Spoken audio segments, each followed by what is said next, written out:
பகவத்கீதையில் 7வது சாப்டரில் 11வது ஸ்லோகம். பலம் பலவதாம் சாகம் காமராகா விவர்ஜிதம் தர்மா விருத்தோ பூதேஷு காமோஸ்மி பரதர்ஷப. 8லேருந்து 11 வரைக்கும் அவர் என்ன சொல்லிட்டு இருந்தார்? உலகத்தில் விருப்பப்படுற எல்லா பொருளாகவும் நான் இருக்கேன், அதில் உள்ள பண்பாகவும் நான் இருக்கேன்னு சொல்லிட்டு இருந்தார் இல்லையா?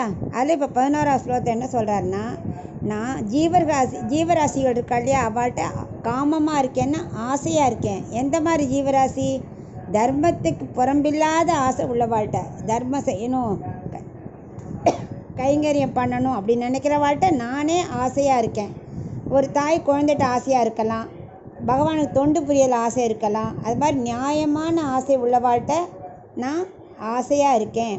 அதே மாதிரி அவள் நல்லவாழ்கிட்ட நான் பலமாக இருக்கேன். இப்போ துரியோதனன், ராவணன் அவள்லாம் நல்லதுக்காக பலம் வச்சுக்கல, தீய எண்ணத்தை வச்சுட்டுருக்கா. ஸோ அவளெல்லாம் நான் அழிச்சிடுவேன். அவளுக்கு பலம் இருக்கா மாதிரி இருக்கும், அப்புறம் நான் அழிச்சிடுவேன்.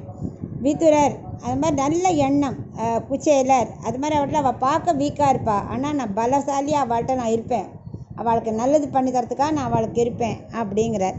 அது மாதிரி அர்ஜுனா,